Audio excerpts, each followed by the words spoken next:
What's up, everybody? Welcome to another great episode of Live from the Bench. We are your hosts, GQ and Boulevard. And this is the fifth episode of the season, starting with the offseason. Yeah. We got a couple of things we're going to talk about. A lot of things, Eagles related.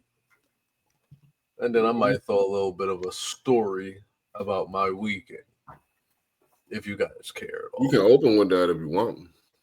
Okay, I'll open with it. I'll give you guys. So, as everybody know, I'm a football coach and an executive as well.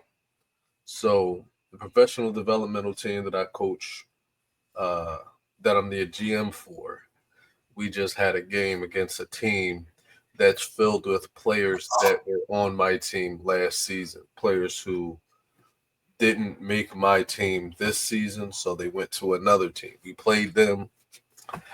Unfortunately, we lost. But however, in teams they say they blame it on the refs. And like most time, I'm like, I'll just make it excuses. But no, this was a legitimate blame it on the ref situation because throughout the game, I was standing very close to the ref because I want to make sure that if I'm going to get a sideline penalty, I can at least try to prevent it. So I'm standing right next to the ref. And I just so happened to see an offensive lineman on the other team continuously hugging our defensive end. And I'm like, hey, that's a hold, That's right? Are you going romantic. to call it? Huh? I said, that's romantic.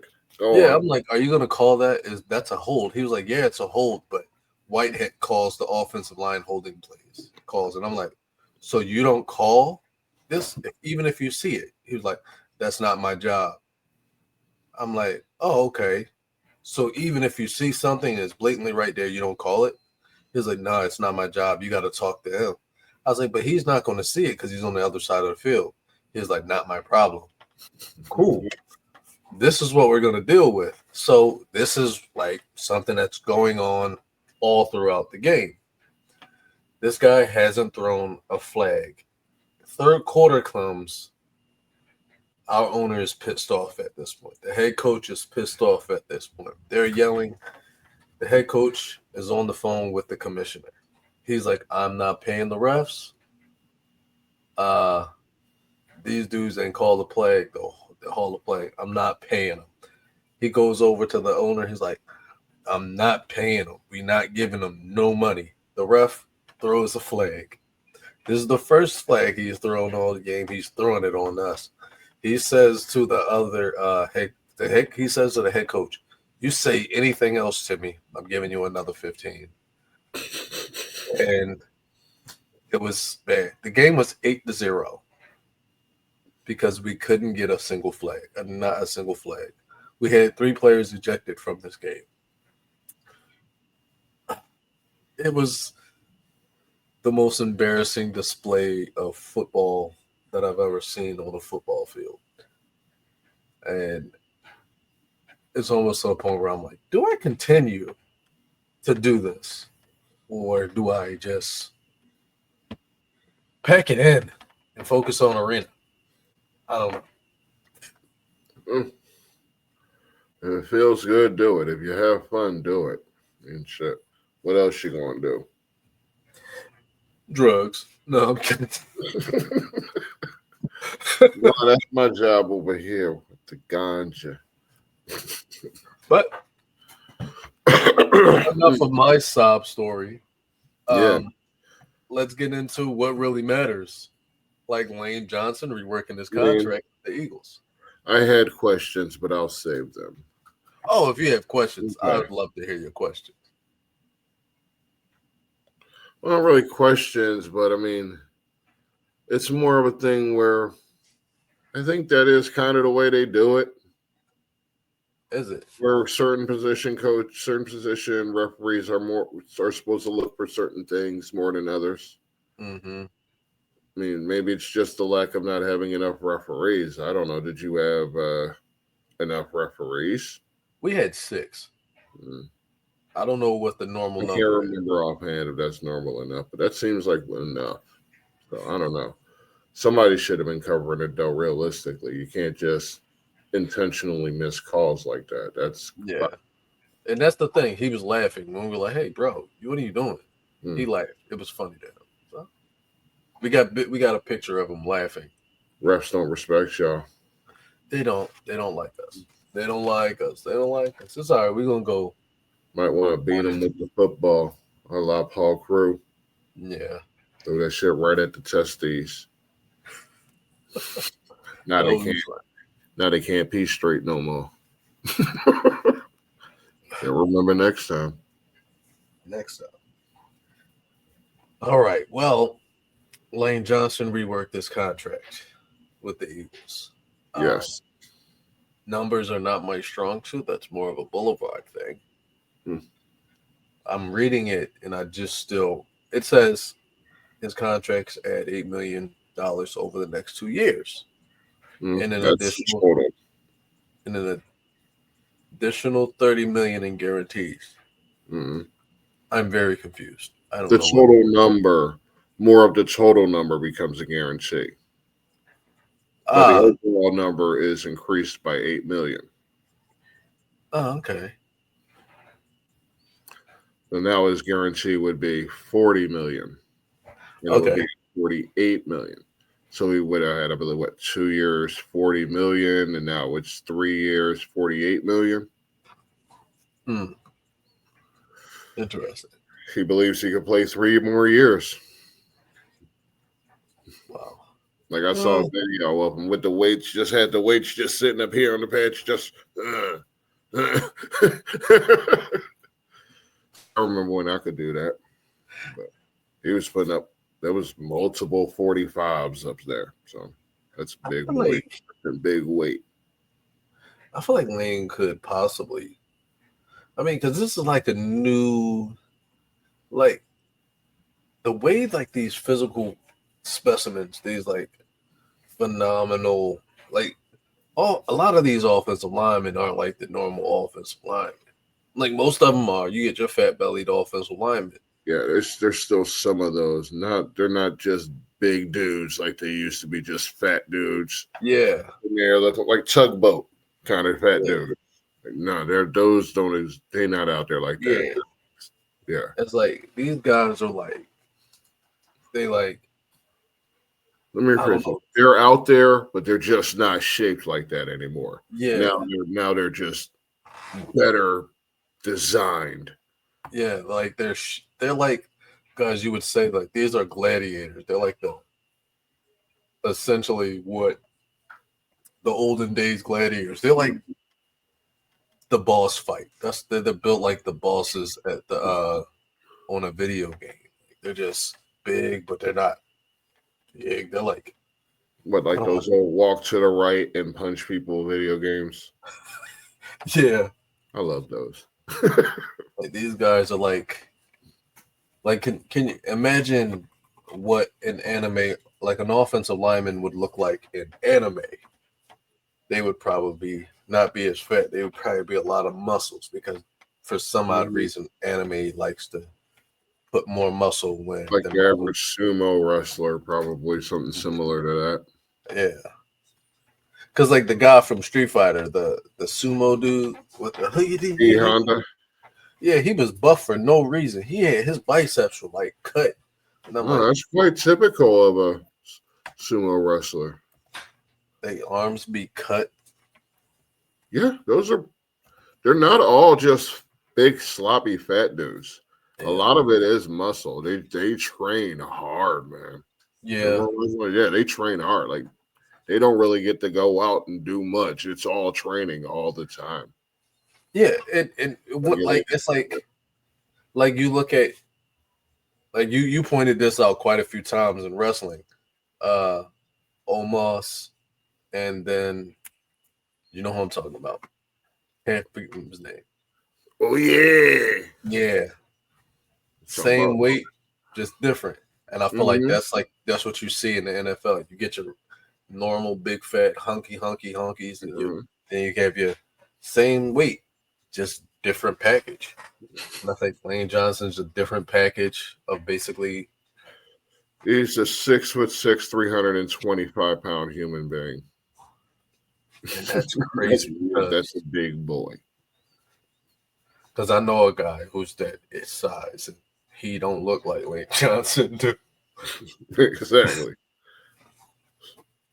Training, regulated diet. Yeah, money makes a huge difference. Yeah. All right. But yeah, he has good money. He thinks he can play 3 more years. I think he can play more years. It's what it looked like to me is that boy's still getting it in the gym. Yeah. So until he break down, he's still there. If he can play 3 more years after that, I'm good with that too. I think the 3 years here, we just pushing it. I think like you give him the next 2 years, and then we start talking about, dude, let it go. Let me do the math here. What is he? 30, 35?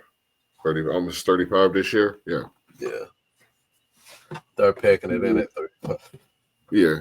We'll see. It's a year by year basis after that. We'll see. We'll see. All right. What's next? Oh, wait. Yeah, what's We got a question here. Okay. Is this a reason to fix the cap? This a reset season to fix the cap? Well, I could tell you. I mean, what else could be? You're getting rid of a lot of the dead weight that you had. Not to call them dead weight, but some of the numbers. I mean, granted, there's still a few iffy contracts on the board. Bryce Huff. Yeah. So, I mean, who's to say? I mean, I could see, yeah, this just they got rid of a lot of people. They shaved some money off and they moved some money forward into the future.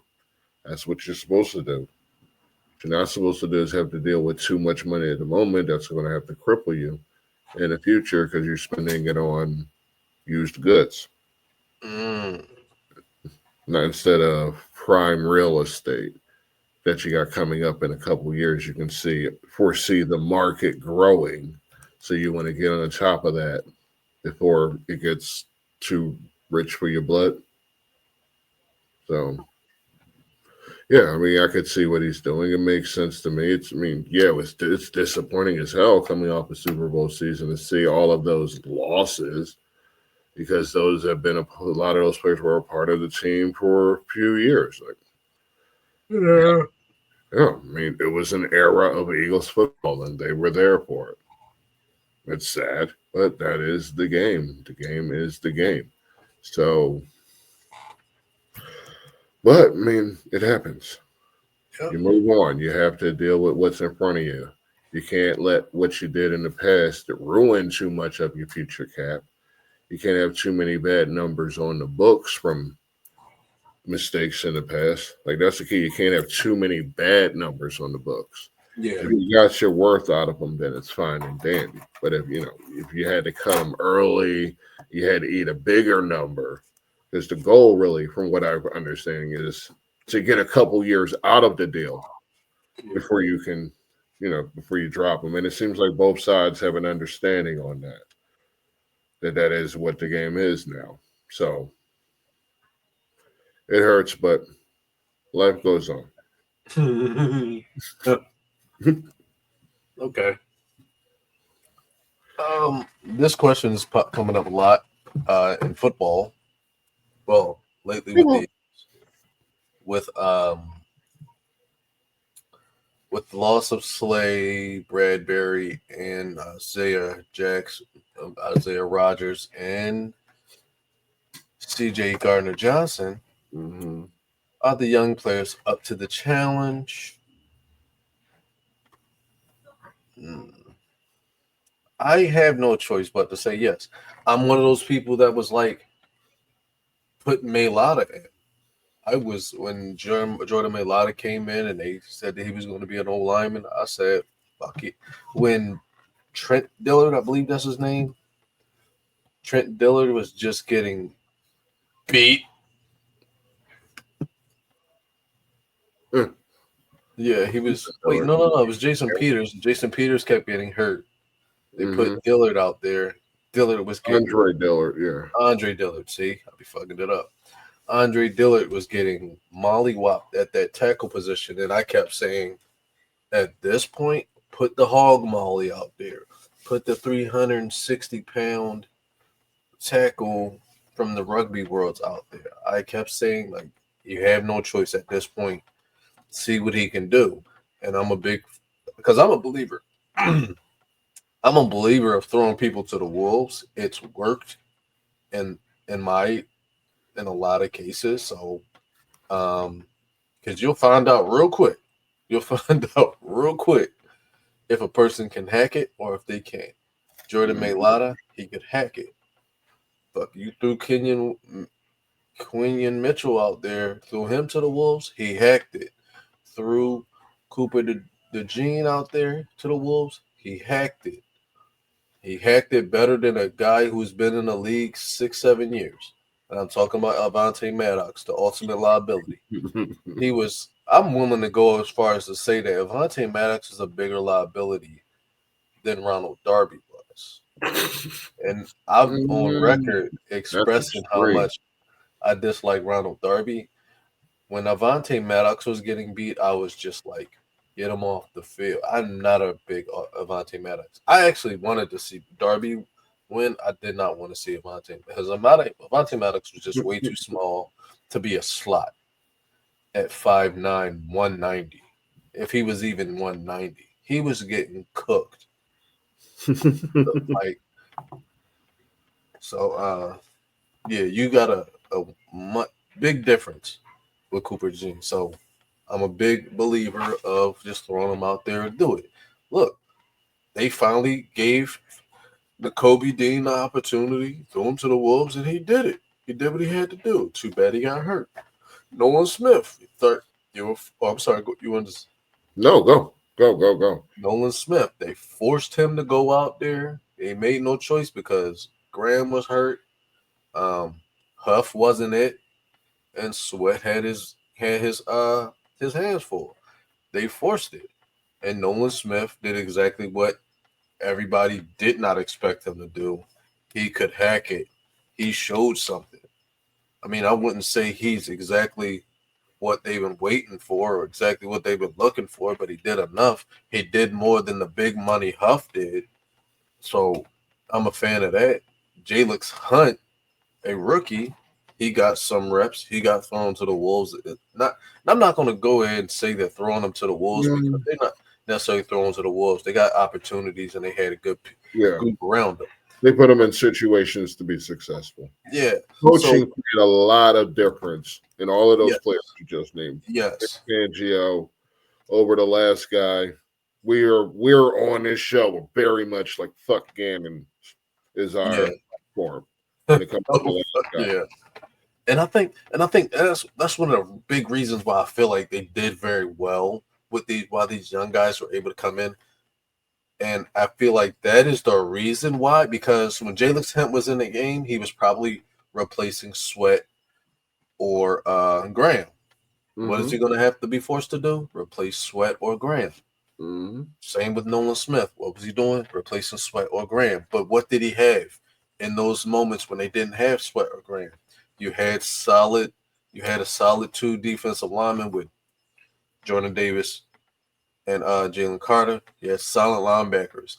Bringing back Zach Bond as the centerpiece of that defense was very key because you can probably duplicate some of that success out of those young guys, but just on a more extensive level. You get to see more time, get them under the lights a little bit more because they're going to be forced to be put in a position to start.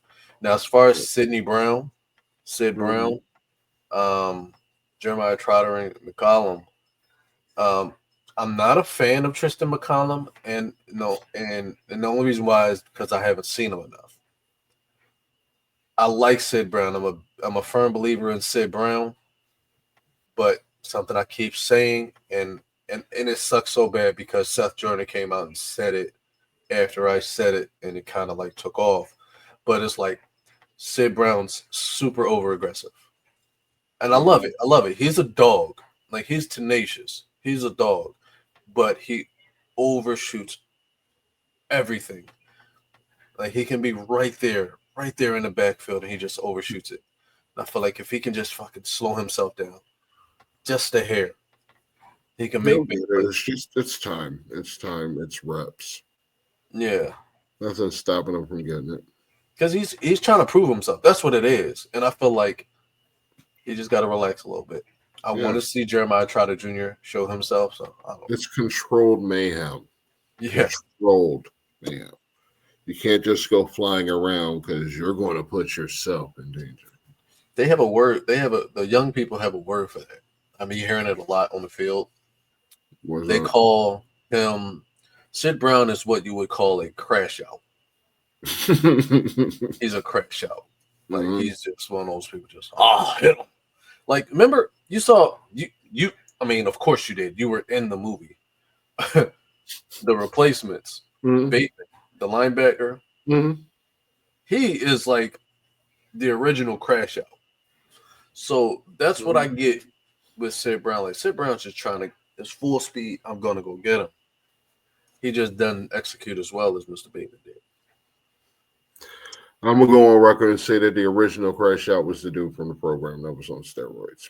But moving on. Yo, here's the reason why I call players helmets bonnets.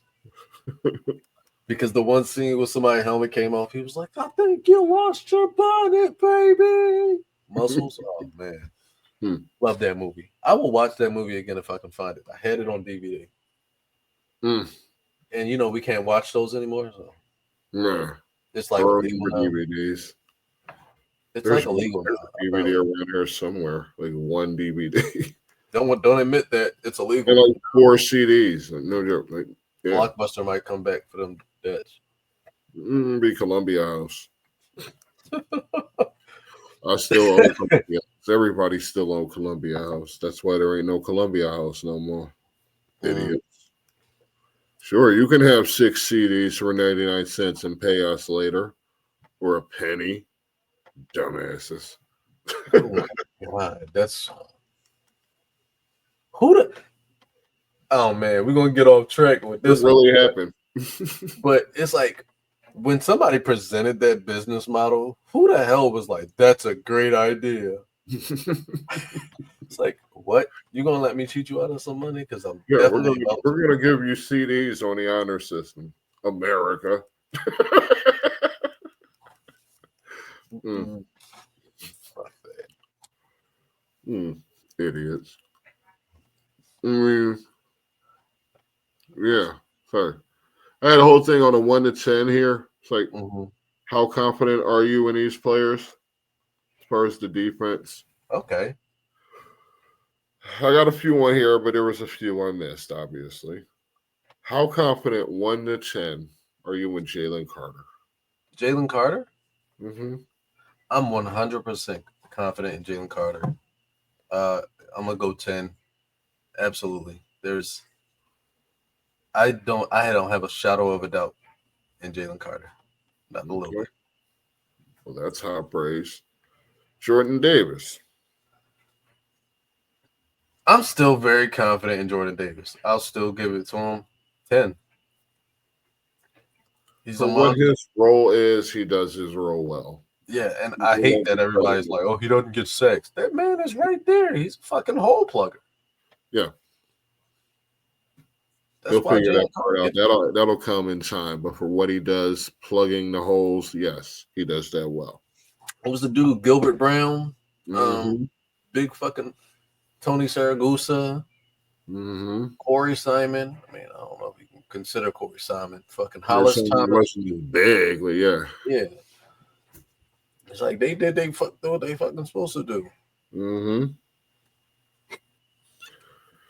Yeah, I mean, okay, so that was those two. So Nolan Smith. I'm gonna go ahead and say I'll give Nolan Smith a 9. I feel like he's shown something. He's shown progress with Fangio, and I feel like more time with Fangio is just gonna elevate him Mm-hmm. because he's gonna get more attention. I feel like I'm gonna go ahead and say 8. I think he takes us even further step forward this season. Hey, if he's not sharing so many reps, maybe, I mean, obviously his numbers will go up. But if he is sharing reps, then he's probably sharing reps with Jalix Hunt. How confident are you in Jalix Hunt? I feel like Jalix Hunt at his level where he is, who he's supposed to be, the expectations are very low for him. Hmm. So, am I confident that he's going to exceed his expectations? Absolutely. I'm gonna go ahead and say 8. I'm confident in him to do exactly what he's expected to do because it's not much. Right. All right. This one, I would imagine the goal is for him not to really see the field yet. Jeremiah Trotter Jr. See, I was really happy that we drafted him. Hmm. But I don't have any expectations for him. I want him to just watch Zach Bowen, but likely he'll probably see more time on the field because Nakobe Dean's not going to be coming back anytime soon. True. So he is a scary spot for me. I'm scared, but as long as we're not expecting him to do as good as Nakobe Dean, Right. be the difference maker that Nakobe Dean is, as long as he doesn't fuck up, I'm confident that he can do that much. Like I'm confident that he's not going to screw it up. But I mean, 6. he's probably going to have to hit those to fill those reps too, because I did forget about Nakobe Dean's injury. Shit. Yeah, he's going to. He's going to. So I would give him a 6. I'm not utterly confident, but he's going to have to step his game up. He's going to have no. There's no buffering anymore. There was no buffer for him. There's no Oren Burks. So Oren Burks took big money. Fucking Somebody really fucked up on that deal, or somebody really going to look like a genius, but more like I know that they just signed. I know they signed Nick Morrow again. They re-signed him back. I don't know why he's not in the conversation anymore because he was a big part of Eagles' success here the year before, but I don't know how he would work in the fucking Fangio system. So there's still a lot of questions. He might just be a camp body. Who knows? Yeah. I wouldn't worry too much. I mean, the players on the 1-year deals are rentals. So Yeah. don't get your hopes too high or low on the majority of those. What we should be getting excited for is, as far as the cap is concerned and why we're going through this now, losing all these players to all these other teams, is success. And that how he's done such a good job in bringing in these new, younger, successful players who are thriving in Fangio's system. And they're all going to be due money in the next 1 to 3 years. So, I mean, I looked at a couple because they were recent signings with Derek Stingley signed for 3 years, $90 million with $89 million guaranteed. So that $1 million is just like a, I don't know, whatever you call it. Yeah. I think it was a typo. They're gonna have to redo that contract. Like $1 million just to round it off. Yeah. J.C. Horn signed 4 years, $100 million extension with $28 million signing bonus and $72 million guaranteed. So if that's the standard this season, and we're going to have to start talking about those two with Quignon and Cooper DeJean, what's their contracts going to look like? I'm happy that I don't have to worry about it. That's at minimum 2 years away. Yeah, I think we got 2 more years to think about it. It's gonna be weird because they'll probably get big deals. It's crazy. I do not like how money is thrown around like that, but the cap should be higher by then. I mean, at some point, the cap's going to be like $500 million a year. It's going to have to be. I mean, cornerbacks only looking at $32 million at the highest level, which at this rate, both of them are going to need, going to deserve. I can't imagine taking a team-friendly cap hit just because I never understood that. The only I can only see anybody doing that is if they're older or this team is just winning chips left and right. I mean, if they was going to cut you unless you took the deal and you took the deal, that's a whole different. That's a whole different thing. Because then you're just holding on to your job. Because I feel like Quinion, Q and DeJohn are very, very young. And they're already playing at a superstar level at their position. Very, very young. The only person I know who done that immediately was like, I mean, recently is Pat Sartain. Like immediately at an elite level as a rookie. So, and Sauce Gardner, of course. Of course. At the corner position. That's a hard position to play. Yeah. Probably I'm one of those coming in as a rookie. I mean, you still gotta get a year's worth of fucking NFL training to really physically be ready. You're just relying on technique for the most part. I feel like cornerback is the hardest position to play in the world and in the league. Right. It is the hardest position to play in the game. Yeah, maybe. Yeah, I mean, I didn't run. That wasn't my side of the ball. It was mine. I could lock my brother down on coverage. I would have already been past you. He probably would have overpowered me. That's what it was. That's why I don't play bump. I don't play press no more. I ain't playing press. I ain't down. All right. So, yeah. Eagles made a few signings. I probably don't have them all at this point. But yeah, they signed a couple tight ends.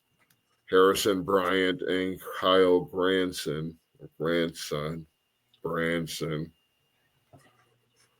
And Dallas Goedert is supposedly on a trade block for a fourth. So what does that mean? I mean, should we just assume that these are going to be the options or that they're going to reach for something in the draft?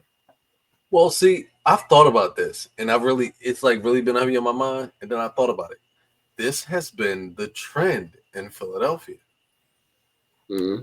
It's been a trend for a very long time. Chad Lewis, Brent Selleck, Dallas Goedert, Brent Selleck, Zach Ertz, Dallas Goedert. Mm-hmm. Dallas Goedert. It was supposed to be Calcaterra. That's what fucked the trend up. Mm-hmm. They messed the trend up because Calcaterra was supposed to be next level, and he was like, nope. He did not level up. Right. So now Philadelphia's like, oh shit, because the trend is you drop these tight ends after a certain amount of time. You find their replacement. They weren't able to find their replacement before he would have became more expensive and less productive. I feel like that's where they probably in a situation they're just grasping at straws at the tight end position. They're definitely going to draft the tight end. There's like 100%. I'm willing to 100%. I'd even bet on it that maybe in the third round they'll draft the tight end. Makes sense. I'm willing to put money on it. They'll draft the tight end in the draft. Harrison Bryant, at one point in time in his career, he probably would have been somebody I would say was a starter. I don't think he's going to start in Philly. I don't think Kyle Granson's going to start in Philly. I'll be surprised if either of these guys even make the team. Right. But the writing is on the wall for Dallas Goedert. We know exactly what they're going to do. Dallas Goedert probably won't start the season in Philly. Injury prone, and he's getting older and getting, so yeah, it's just a matter of time. Yeah. Maybe even a season too late. Maybe it should have been done last season. But I mean, they also brought in Jaz Uchi and Azeez Ojulari. Is that enough to cover the losses at linebacker / rusher? So this is also something I've been thinking about. So I felt like Uche a few years ago, I like the possibility they were talking about bringing him on a few years ago, and I feel like they probably should have bit on it a few years ago. We're probably seeing Josh Uche on the back of like just being a body. He may not. I don't think Josh Uche makes the Eagles roster. I don't think he makes the 53 man.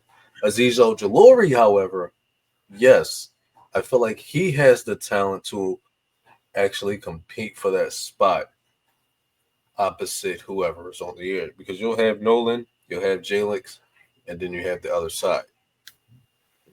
The other side edge guy, I feel like Aziz Ojulari is probably more than likely is going to beat whoever is over there because I don't know who it is. Is it Josh Huff? Is it Jalix Hunt?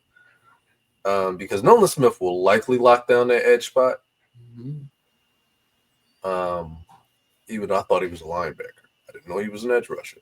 This is news to me. It's all how you fit in the system. Yeah. But I feel like if you want a guy that's similar to Nolan Smith, you get a guy like Aziz Ojulari. I mean, Uche can cover too. Like I forget that part. Uche may be able to fit this system because he can cover, and I know Fangio likes linebackers that can rush and cover. So that may be something you may see him do something similar to Zach Bond. He's a Zach Bond type, but there's a chance he may not even make the roster. Right. Well, I'm glad you ended it on that note because that leads me into the next guy. Since we lost Kenny Gainwell in free agency, that was such a big loss for us. I'm glad you said it. And we needed somebody to fill in that space on the depth chart. So we went out and grabbed A.J. Dillon, 250 pounds with 2 neck stingers. Missed the whole last season with a neck stinger. I mentioned he has 2 neck stingers. You did. Yeah. But I don't think they all heard you, so you might want to let them know again. The man has 2 neck stingers, so I want to know, is he going to make it to camp? Is he even going to make it to 40? So I know they're saying that he's the Gainwell replacement. I feel like Gainwell's replacement was drafted last year. I know. I feel like Shipley was the guy they drafted with the intent of replacing Gainwell. Yeah, obviously Dillon's a whole other game. Yeah. I feel like Dillon is just a body to spell Saquon and big play rusher. Be honest with you, I'll tell you exactly what AJ Dillon's role is, and I feel like they probably waited to sign him after they made the decision that they weren't going to ban the tush push. AJ Dillon's role is to push Jalen Hurts tush. Yeah. That's his role. That's his job, to be the big body to push. If anything, they'll probably line up in the 9 formation and run it behind AJ Dillon. Let them do what they was using span somewhere in 4 last year. Because I don't see him being a bell cow. Oh, God, no. He's not going to get a lot of carries. He's not going to see a lot of time. He'll probably get 3% of the snaps. 3% of running back snaps. Not even carries. Snaps. 3%.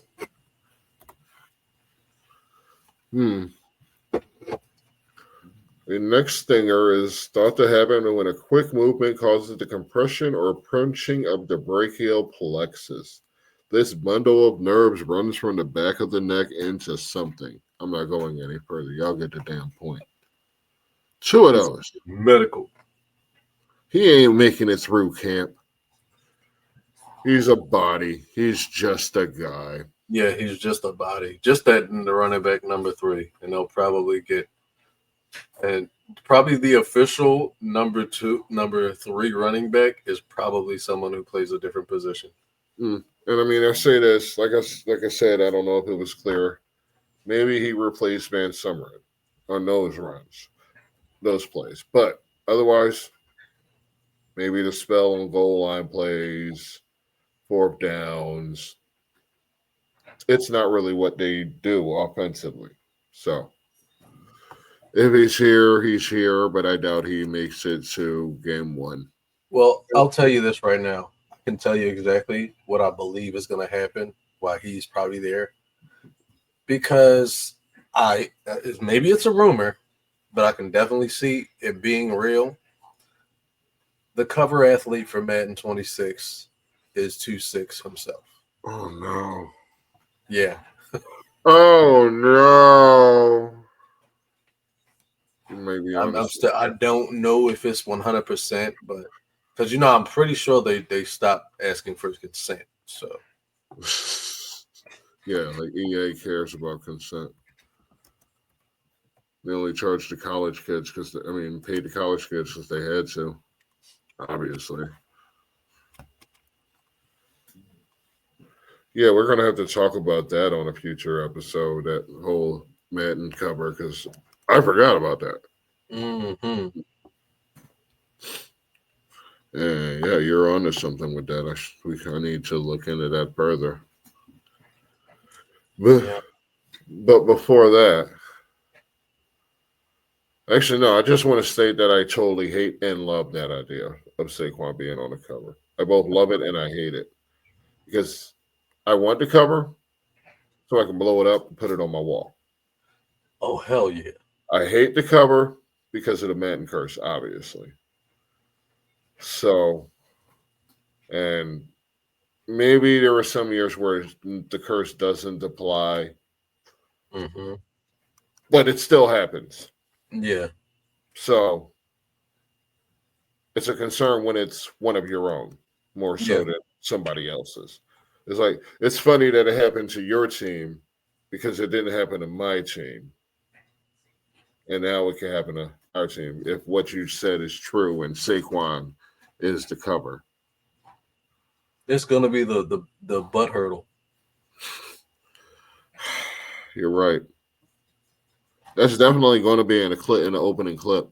You're Yep. going to see that 100,000 times every time you open Madden. Because they put it in the game last year. They put it in the game.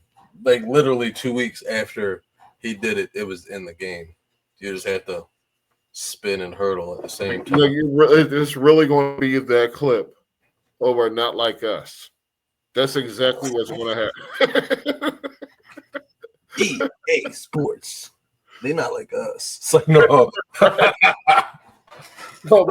That's exactly what's going to happen.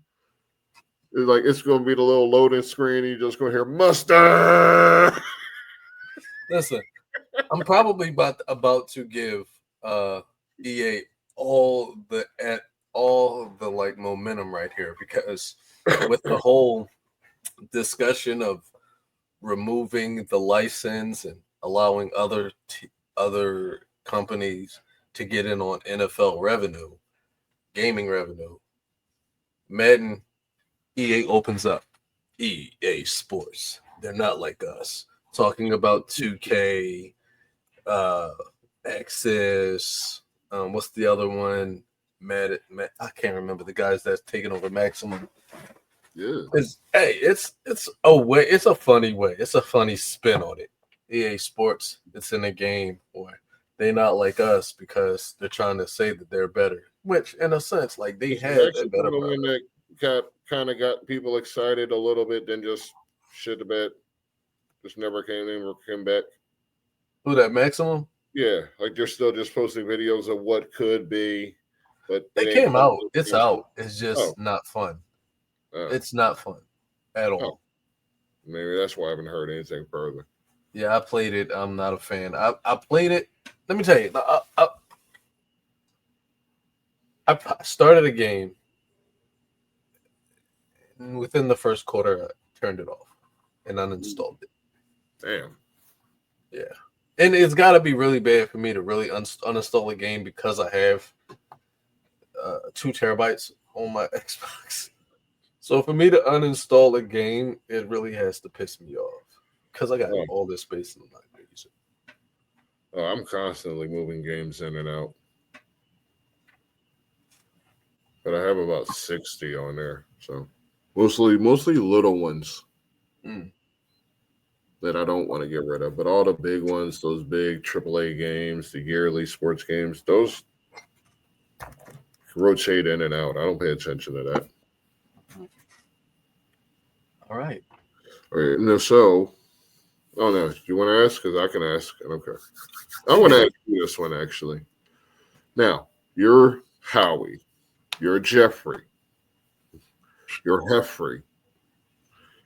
Okay, you're Heffrey Lozman. You have an opportunity to trade for either of these players, Kyle Pitts or Micah Parsons. Kyle Pitts is sitting in busted potential territory, and Michael Parsons is sitting in big money, big prizes. I love it. 30 million plus contract at least. Actually 40 million because Miles Garrett just signed for 40 mil a season. So we're looking at a 40 mil contract. Which would you rather have? Micah Parsons at 40 mil or Kyle Pitts and what he is now? I'd rather Kyle Pitts, and the reason why I'm gonna say Kyle Pitts is because I can get him for the cheap. I could probably get him for the low, and he'll be hungry, and he'll be determined because he's on a team that is winning. Disrespecting the shit out of the Atlanta Falcons. Yes, I did. The reason why I'm gonna say no to Michael Parsons is because I got two reasons. For one, you ain't pay Sweat, you didn't pay Milton. So why the hell would you pay Micah? I'm not understanding that. I mean, yeah, you probably got more upside because he's younger, but still, you ain't pay the other guy. So why would you pay this guy? Right. Um, go ahead. I want to go back to Pitts. So you think the reason why, well, I mean, it's apparent to everybody that he just doesn't give full effort is just because he's just given up because of the losing, because of the history of mediocrity or worse? I think it's the way they use him. Because at the end of the day, Kyle Pitts is a tight end. That's all he knows is tight end. Mm-hmm. So if Atlanta consistently lines him up as a wide receiver, he's going to not. It's not going to work because he's a tight end. Line him up. Let him put his finger down because that's what he used. That's what he does. He's a tight end. Let him put his hand in the grass and play tight end football, and maybe you may see some difference. I think this may be a good thing for if Philly can make something happen and bring him to Philly. I think you see something different. I think Aaron Moorhead, Jeff Stoutland can probably make something of him. Maybe Jeff Stoutland says, "Hey, put on 10 pounds." Kyle Pitts? Yeah. No, it's an effort thing. I don't think even being around a team with those veterans, that leadership, that consistency, I think it's him. Yeah, it could be, but it's a lot of guys who had got the money. He smells his own piss. He doesn't think he has to put as much work in. But here's the thing, though. I don't know that, but that's my presumption. That may be the case, but let's look who's been his coaches though. Nobody that he hasn't. Nothing. Yeah, he hasn't had any coaches that I'm gonna be like, oh, I'm gonna fucking respect this guy. No, he hasn't had anybody. But now you got a Super Bowl winning coach that's right here is gonna be like, listen to me. We may have something there. Like, remember I believe it was Vernon Davis who was like, he didn't want to put no effort into so Mike Singletary embarrassed him. He said on a podcast live, I don't remember what the podcast was. If I did, I wouldn't give him the credit. He basically said that it took Mike Singletary. Was it Mike Singletary? Mike Singletary. To say what he said to really slap him in shape. Because he said, like, it hurt his feelings for Mike Singletary to basically call him a slacker. Nobody's calling him out on his shit. If Kyle Pitts has an effort issue and nobody's called him out on it, that's their fault because you failed him. Right. I don't see that being a thing in Philadelphia. I haven't seen any players have effort issues. Philadelphia was a team that figured a way to get I believe there was somebody on the team that had that was everywhere else. He was like a big time defensive lineman who had like behavioral issues, came to Philly and didn't have any problems whatsoever. So I mean, it could be the coaches that they're around. They players probably don't respect certain coaches. They don't see themselves winning with this coach, so they don't put the effort in. It could be a big thing. Like I don't know. I have no idea. I mean, why do players respect Dion? I don't know. Maybe it's because he doesn't have to work as hard for his spot. Maybe not being pushed enough in practice or on the field. I mean, what's he going to do? He's the first round pick. He's the star. He's Mr. Big Britches. Maybe that's what happened. Who knows? Can't stand putting Kyle's shoes, but I agree with you. I'd probably say no. I don't. I want Parsons. I don't give a shit about Pitts. Pitts don't put the work in. That's the perception right now. Parsons, he's just had a few injuries, but he's still a major factor, and he's like an actual factor that you have to count. If money wasn't a factor, I would take Parsons. If money wasn't a factor, I'd take Parsons. I feel like if we could trade him straight up for Huff, I'd eat that loss. I would eat that loss with ketchup, mustard. Yeah, exactly. Even if they bump it up to 40 mil, you still, what's that, about 26 extra per? I don't know that, but that's a guess. I'd take that. If I could extend his contract for 10 years, I would. 14 sacks? Yeah, sure, I'll take that. Yeah. Oh, for without a doubt. Yeah. You can utilize them in different positions. You can be flexible with them. Yeah, I would definitely take what you could get with Parsons versus. Well, just based on our productivity that they've already shown, I would absolutely just pay Parsons what he's worth. Well, and I'll say this about Parsons. I feel like if the Eagles were able to get Parsons from the Cowboys, if Eagles had Parsons, I promise you right now, Eagles repeat. This is what I'm saying. Eagles repeat, and the reason why I say that is because,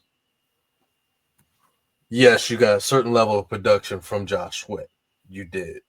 Mm-hmm. The level of production you would get from a Micah Parsons and a Vic Fangio defense, you can't match that. Like, because Parsons can cover. He played some inside linebacker in Penn State. He can cover the linebacker position. And that's one of the reasons why you see Dallas moving him everywhere all over the field. He'll be in the middle. Like, he'll play that jack spot. He'll play the mic. He can do any of that. So, right. Fangio would have a ball with him. Mm-hmm. Eagles repeat. What I'm saying. Yeah. So if you sat here and told me don't worry about the money is not a factor, Parsons 100%. I would suck it up with freaking Harrison Bryant and Kyle Granson if you can tell me I got Michael Parsons. Is that enough? Is Michael Parsons enough? Is Harrison Bryant and Kyle Granson enough? Hell no. But is Harrison Bryant, Kyle Granson, and a third round tight end enough?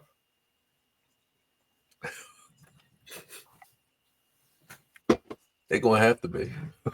Right. They're gonna have to be. Yeah. All right. Moving on, question number 2. Would you rather be the Bengals or the 49ers? With the Bengals, all of your cap space is going to be basically invested in 3 people. Sure, you'll have some. It'll be a shootout every game because your defense is going to be minimum salary trash. Would you rather be them or the Niners, who basically just had all of their assets Mostly lost all of their strongest weapons offense.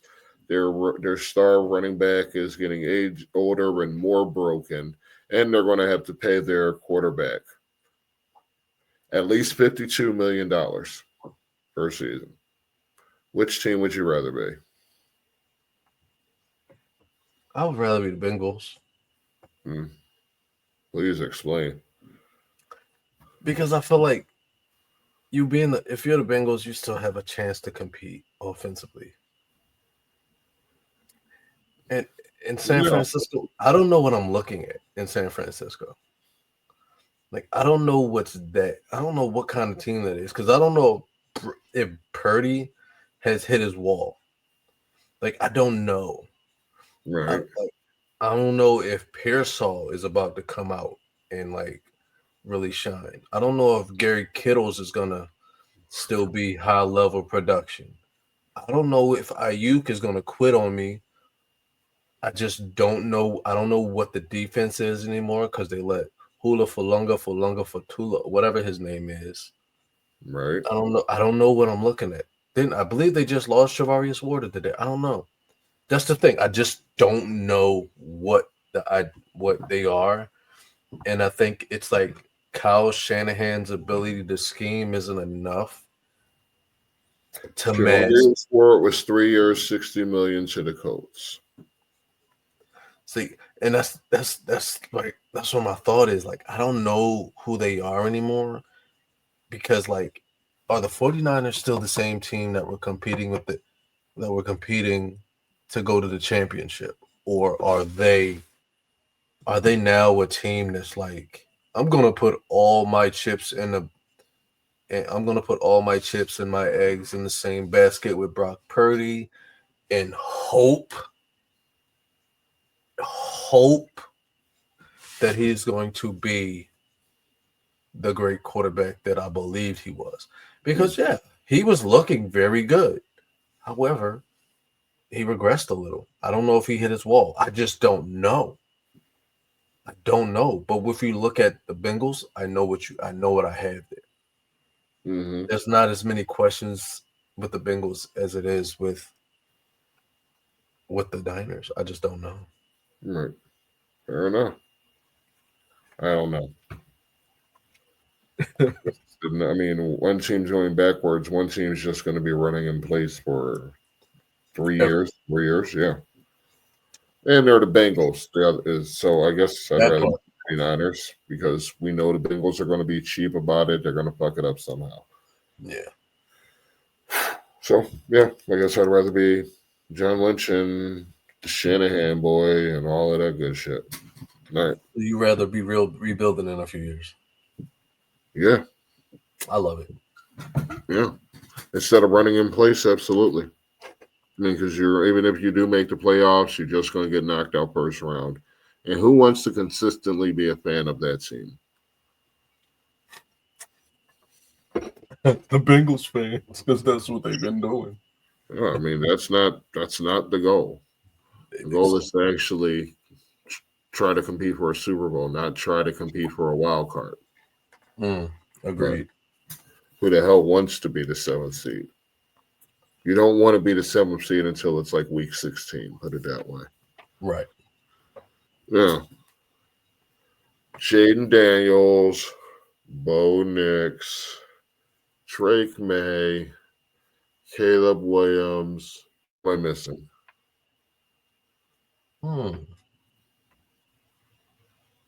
JJ McCarthy. JJ McCarthy, Michael Penix. Which of these quarterbacks will take the biggest step next year?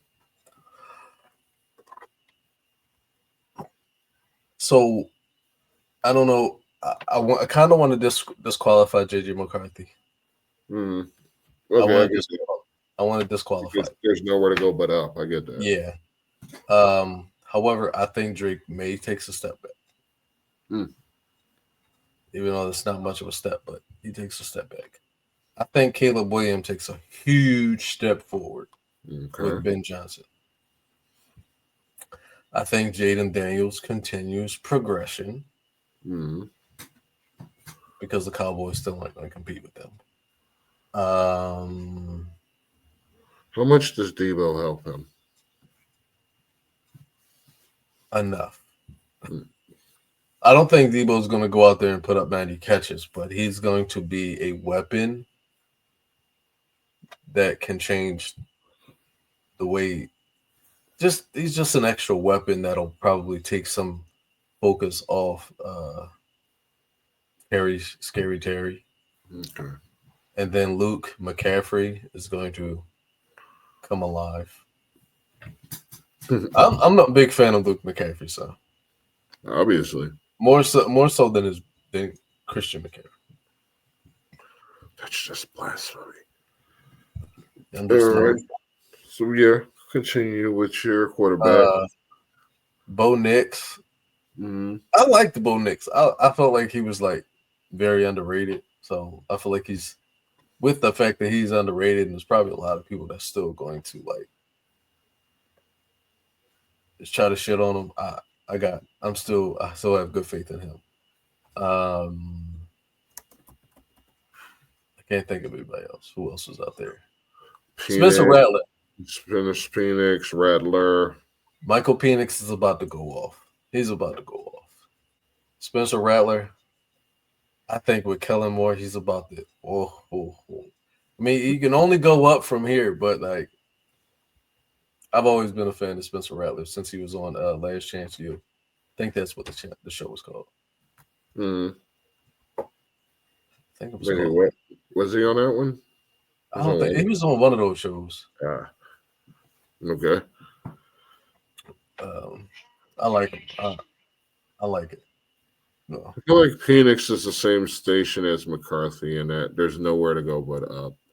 Yeah. Yeah. So I guess given the potential and the opportunity, it would have to be Caleb Williams.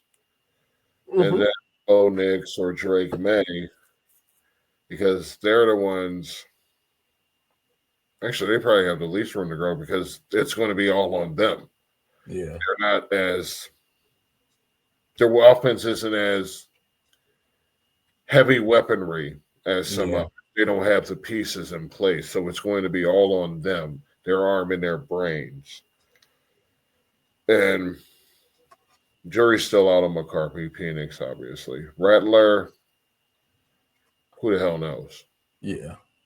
So, but I'd say out of those four, Rattler and Phoenix may not even see the field. So it's got to be McCarthy.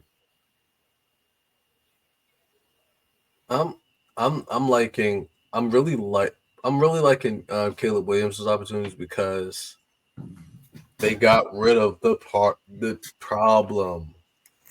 Mm-hmm. Eberflus. They got rid of Eberflus. Now you can give this young man an opportunity. I think Ben Johnson's going to do a very good job of putting Caleb Williams in a position to succeed. Eberflus wasn't able to do it. My biggest concern is that McCarthy is not going to have the actual ability to play quarterback in the NFL. That he's going to be more of a runner than a quarterback. That he's going to literally be what they try to say all those other certain types of quarterbacks are. That he's going to be exactly that player. Arm is not going to be enough to carry him to a win or lead them confidently. He's not going to have the ball placement necessary. He's not going to be accurate, but he's sure going to be mobile. He's sure going to be good at throwing on the run. Yeah, that's what He's he's going all. to get all the praise for being that. But Mm-hmm. a guy who's won the Super Bowl and the Super Bowl MVP isn't going to get the credit. Mm-hmm. They're going to credit McCarthy for it before they credit Mm-hmm. QB1. But Yeah. I regress. I mean, I don't even think an MVP for Hurts would do the trick, though, at this point. You know what? I don't even care. 2 rings is 2 rings. So, fuck them. Fuck their opinions. They need to grow up and accept it. All right, next question. I think we kind of got into this, but we didn't really hit on it. Where would you rank Brock Purdy amongst NFL quarterbacks? I said amongst. And we cleared an hour. Between 15 and 20. Only because I still don't know what we got there. Okay. I think there's a whole lot of talent there. I just don't know. With everything that's going with the issues in San Francisco, I don't know. Like I want to believe that he's gonna continue to progress, but like the way the season ended for him last year, it's a lot. It's very concerning for me because it's just like, was it just like a flash in the pan, or is the guy actually good? You know what I mean? Like I don't know. I have a lot of questions. I'm still not sold yet. See me, I'd put him. I mean, he's gotten his team to the playoffs yet. It's not probably not all him because he has a lot of pieces around him and historically. But that's all going to change this year because he's going to be working with the younger receivers. He's still going to have Kittle. He's going to have even older Kittle. Going to have an even more broken down McCaffrey whenever McCaffrey's on the field. There's some depth at running back, and the system's very friendly to running back. But I don't know that I'd put Brock in a. I'd trust Brock Purdy to be consistently be a top 10 quarterback, especially now that the receivers have changed and what the other pieces are getting older. Mm-hmm. Because eventually it's going to fall on him when you're throwing Yeah. him that kind of money. And I looked up the averages of the top 12 or 13 quarterbacks, and it was started at $52.6 million. So if you're going to trust him to be a guy who can consistently get you to playoffs, get you through the season successfully, and, look fairly solid out there. No, maybe not MVP level. No, we'd say close to MVP level for this because we're talking about the top tier of the quarterbacks. Would you give Brock Purdy $52 to $65 million? Nope. Hmm. Nope. Would you possibly make a move to say with Tennessee where you say, hey, Tennessee, would you like Brock Purdy? Absolutely. Purdy and a third? Absolutely. Absolutely. And the reason for that is if I'm not sure what I got, and it's been 3 years, I gotta, you can't mark time. You can't. And my thing is, Let me rephrase that. it's like Brock Purdy a first and a third. I should have said Brock Purdy a yeah, first and a third yeah. for You Tennessee. have to take the opportunity because when you're uncertain about what you actually have, there's so much uncertainty with this one player, but you can possibly get somebody of great value right now.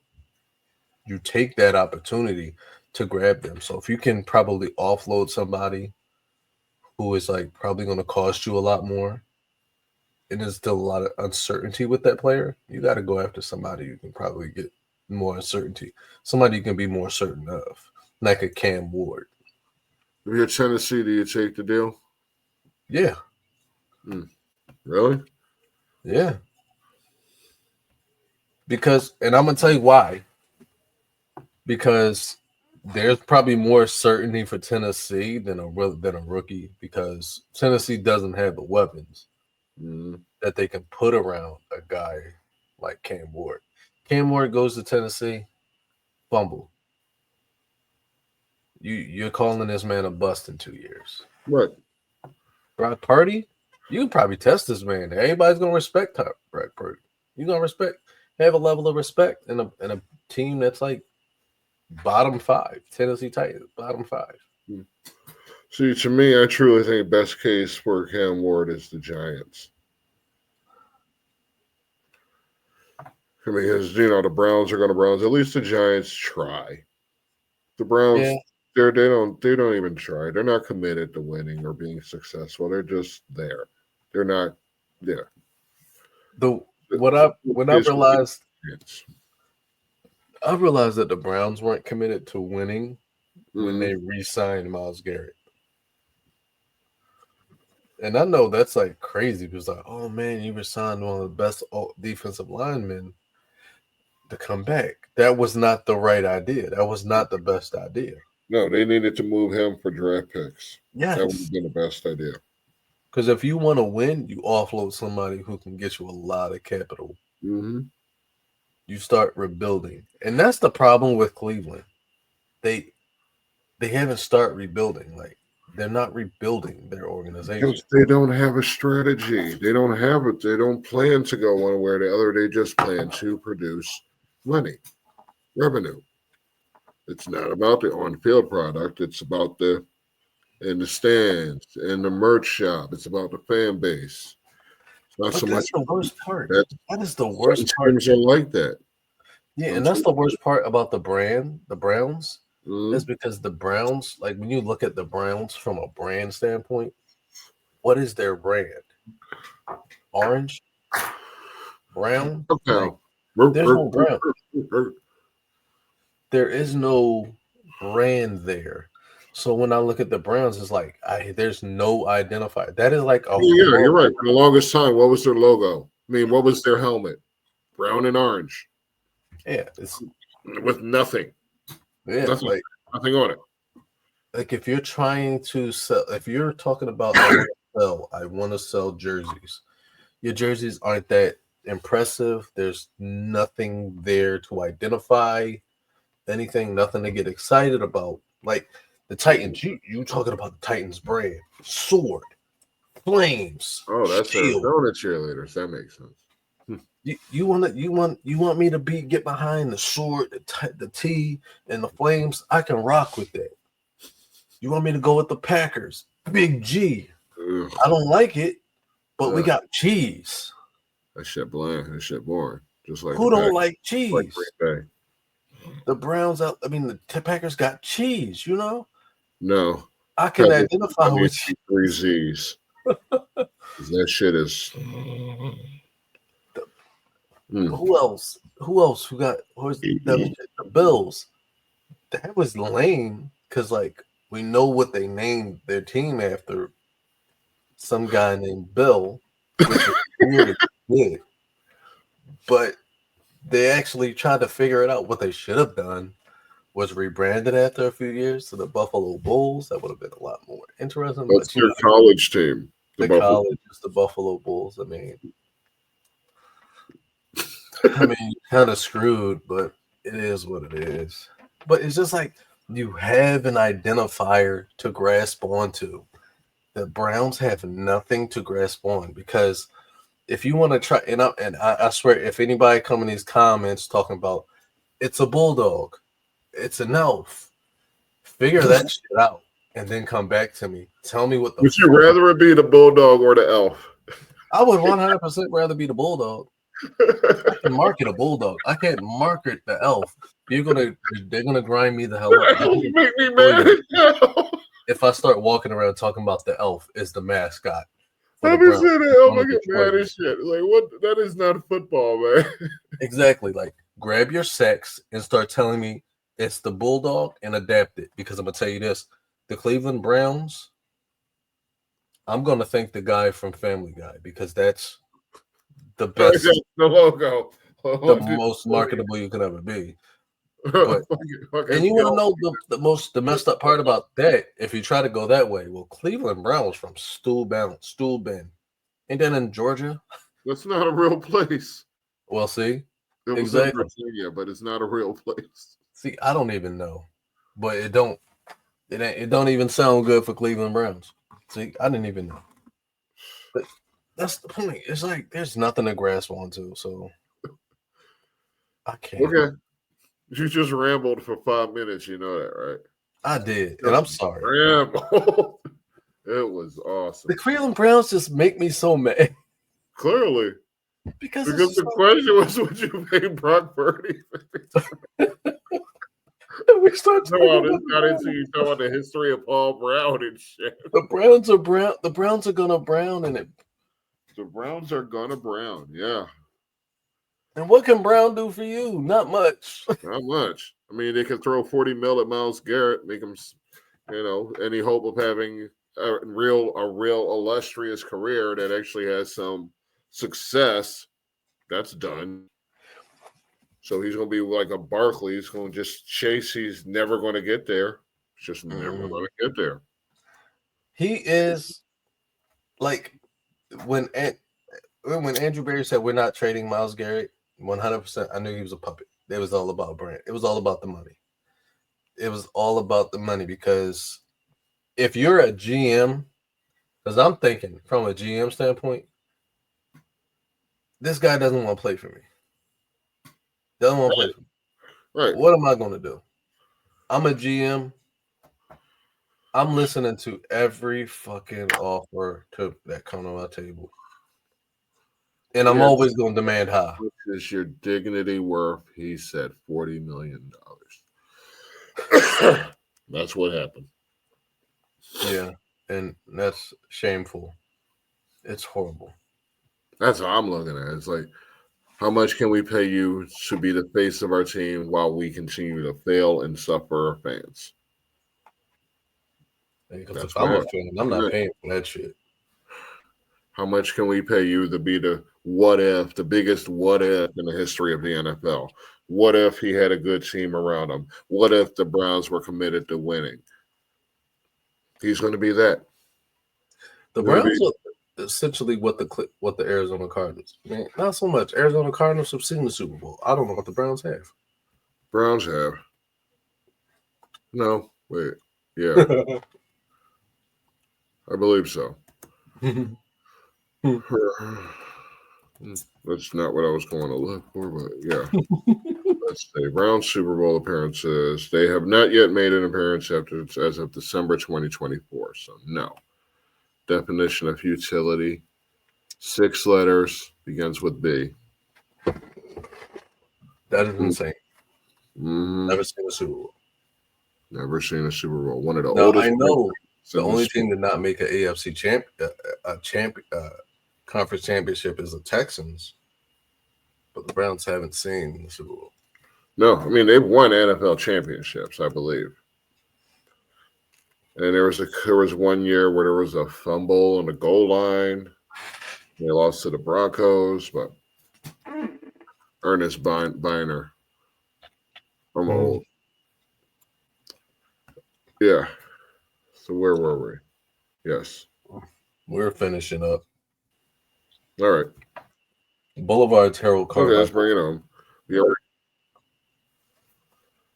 I wish I was 6'6". And not 6'1". No. I'd say he's Harold Carmichael old. Not that old. Keith T.O. and McNabb older than me. So I ain't that old. Alex Thomas older than me. So I ain't that old. He's Steve Crazy Legs Hirsch old. His name was Elroy. Whatever. All right. Let's sign out. Jack the Youngblood old. Pretty sure there was a player named Johnny Blood once upon a time. And that's just What's that dude's name? No, I was about to say Frank Castle. Good night. Ladies and gentlemen, thank you for sticking around with us. Johnny McNally. They called him Johnny Blood. His name was Johnny McNally. Jesus. Yeah. Well, we're gonna close out with some Johnny McNally. This is a hit song from Johnny McNally as we close out the show. No, I'm joking. Ladies and gentlemen, thank you for sticking around. This has been Live from the Bench with GQ and Boulevard. Boulevard, give them the bridge 3 words that you'll ever hear. I'm not pregnant. Yes, those words. Hit the bench.